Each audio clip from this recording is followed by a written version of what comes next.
Everyone, it's Mrs. Burdick, the reading coach. Before I do a read aloud today, I want to talk quickly about blends and digraphs because as I read, I want you to listen for these. So let's talk about what they are.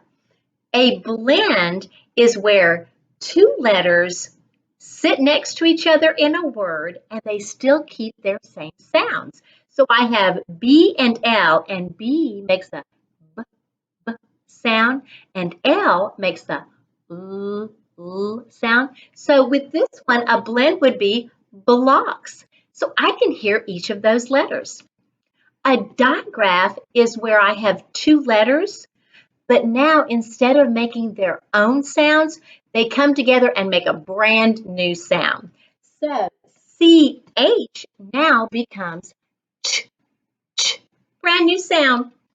SH now becomes shh, shh. And I'm going to be honest, it doesn't matter if you know that it's a blend or a digraph. I just want you to know what that sound is when we put them together. So I'm going to read in a moment, and I want you to listen for blends and digraphs. Another way that you can practice is you can get those magnetic letters back out that we've used before, or maybe write them on little pieces of paper or post-it notes and put them together and make your own blends and digraphs. I also started practicing my digraphs using the Play-Doh that we made in a previous video. I've got it in my Ziploc bag waiting for when I want to use it. Now, let's get to the story. It is A Bad Case of Stripes by David Shannon. Let's find out what's going on. Camilla Cream loved lima beans, but she never ate them. All of her friends hated lima beans, and she wanted to fit in. Camilla was always worried about what other people thought of her. Today she was fretting more than usual. It was the first day of school, and she couldn't decide what to wear. There were so many people to impress. She tried on 42 outfits, but none seemed quite right. So she put on a pretty red dress, looked in the mirror, and then she screamed. Her mother ran into the room and she screamed too. "Oh, my heavens," she cried. "You're completely covered with stripes." This was certainly true. Camilla was striped from head to toe. She looked like a rainbow. Mrs. Cream felt Camilla's forehead. "Do you feel all right?" she asked. "I feel fine," Camilla answered, "but just look at me." "You get back into bed this instant," her mother ordered. "You're not going to school today." Camilla was relieved. She didn't want to miss the first day of school, but she was afraid of what the other kids would say, and she had no idea what to wear with those crazy stripes. That afternoon, Dr. Bumble came to examine Camilla. "Most extraordinary," he exclaimed. "I've never seen anything like it. Are you having any coughing, sneezing, runny nose, aches, pains, chills, hot flashes, dizziness, drowsiness, shortness of breath, or uncomfortable twitching?" "No," Camilla told him. "I feel fine." "Well then," Dr. Bumble said, turning to Mrs. Cream, "I don't see any reason why she shouldn't go to school tomorrow. Here's some ointment that should help clear up those stripes in a few days. If it doesn't, you know where to reach me." And off he went. The next day was a disaster. Everyone at school laughed at Camilla. They called her Camilla Crayon and the Night of the Living Lollipop. She tried her best to act as if everything were normal, but when the class said the Pledge of Allegiance, her stripes turned red, white, and blue, and she broke out in stars. The other kids thought this was great. One yelled out, "Let's see some purple polka dots." And sure enough, Camilla turned all purple polka dotty. Someone else shouted, "Checkerboard!" and a pattern of squares covered her skin. Soon everyone was calling out different shapes and colors, and poor Camilla was changing faster than you can change channels on a TV. That night, Mr. Harms, the school principal, called. "I'm sorry, Mrs. Cream," he said. "I'm going to have to ask you to keep Camilla home from school. She's just too much of a distraction. And I've been getting calls from the other parents. They're afraid those stripes might be contagious." Camilla was so embarrassed. She couldn't believe that 2 days ago everyone liked her. Now nobody wanted to be in the same room with her. Her father tried to make her feel better. "Is there anything that I can get you, sweetheart?" he asked. "No, thank you," sighed Camilla. What she really wanted was a nice plate of lima beans. But she had been laughed at enough for one day. "Hmm, well, yes, I see," Dr. Bumble mumbled when Mr. Cream phoned the next day.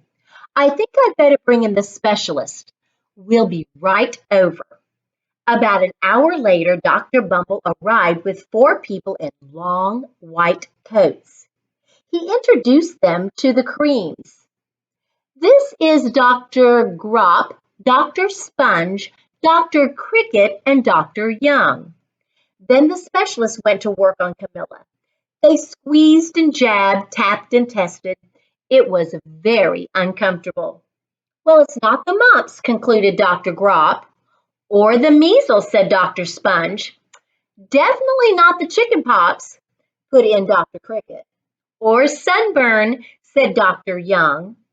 "Try these," said the specialist. They each handed her a bottle filled with different colored pills. "Take one each before bed," said Dr. Grop. Then they filed out the front door, followed by Dr. Bumble. That night, Camilla took her medicine. It was awful. When she woke up the next morning, she did feel different, but when she got dressed, her clothes didn't fit right. She looked in the mirror, and there, staring back at her, was a giant, multicolored pill with her face on it. Dr. Bumble rushed over as soon as Mrs. Cream called, but this time, instead of the specialist, he brought the experts. Dr. Gord and Dr. Mellon were the finest scientific minds in the land. Once again, Camilla was poked and prodded, looked at and listened to. The experts wrote down lots of numbers. Then they huddled together and they whispered. Dr. Gord finally spoke. "It might be a virus," he announced with authority. Suddenly, fuzzy little virus balls appeared all over Camilla. "Or possibly some form of bacteria," said Mr. Mellon. Out popped squiggly little bacteria tails. "Or it could be a fungus," added Dr. Gord. Instantly, Camilla was covered with different colored fungus blotches. The experts looked at Camilla, then at each other. "We need to go over these numbers again back at the lab," Dr. Gord explained. "We'll call you when we know something." But the experts didn't have a clue, much less a cure. By now, the TV news had found out about Camilla. Reporters from every channel were outside her house telling the story of the bizarre case of the incredible changing kid. Soon a huge crowd was camped out on her front lawn. The Creams were swamped with all kinds of remedies from psychologists, allergists, herbalists, nutritionists, psychics, an old medicine man, a guru, and even a veterinarian. Each so-called cure only added to poor Camilla's strange appearance. until it was hard to even recognize her. She sprouted roots and berries and crystals and feathers and long furry tail, but nothing worked. One day, a woman who called herself an environmental therapist claimed she could cure Camilla. Close your eyes, she said. Breathe deeply and become one with your room. I wish you hadn't said that, Camilla groaned. Slowly, she started to melt into the walls of her room. Her bed became her mouth, her nose was a dresser, and two paintings were her eyes. The therapist screamed and ran from the house. What are we going to do? Cried Mrs. Cream. It just keeps getting worse and worse. And she began to sob. At that moment, Mr. Cream heard a quiet little knock at the front door. He opened it, and there stood an old woman who was just as plump and sweet as a strawberry. Excuse me, she said brightly, but I think I can help. She went into Camilla's room and looked around. Oh my goodness, she said with a shake of her head. What we have here is a bad case of stripes, one of the worst I've ever seen. She pulled a container of small green beans from her bag. Here, she said, these might just do the trick. Are those magic beans? Asked Mrs. Cream. Oh, my, no, replied the kind old woman. There's no such thing. These are just plain old lima beans. I'll bet you'd like some, wouldn't you? She asked Camilla. Camilla wanted a big heaping plateful of lima beans more than just about anything, but she was still afraid to admit it. Yuck, she said, no one likes lima beans, especially me. Oh dear, the old woman said sadly. I guess I was wrong about you. She put the beans back in her bag and started toward the door. Camilla watched the old woman walk away. Those beans would taste so good. And being laughed at for eating them was nothing compared to what she's been going through. She finally couldn't stand it. Wait, she cried. The truth is, I really love lima beans. I thought so, said the old woman with a smile. She took a handful of beans and popped them into Camilla's mouth. Mmm, said Camilla. Suddenly, the branches, feathers, and squiggly tails began to disappear. Then the whole room swirled around.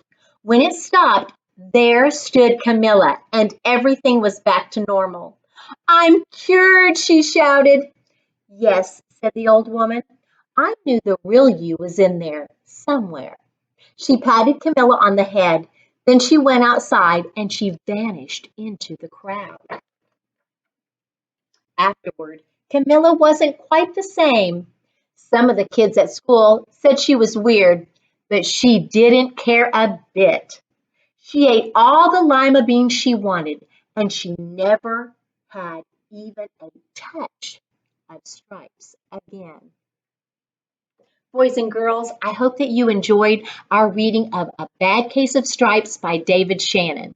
Remember, when you are reading books or selections at home, go on a blend and digraph hunt and see how many you can find in the book or maybe in the text that you're reading.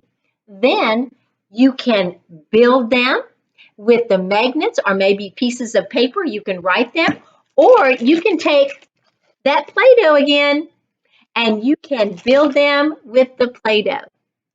I hope that you enjoyed our selection today. Have a great rest of the day, and this is Mrs. Burdick out.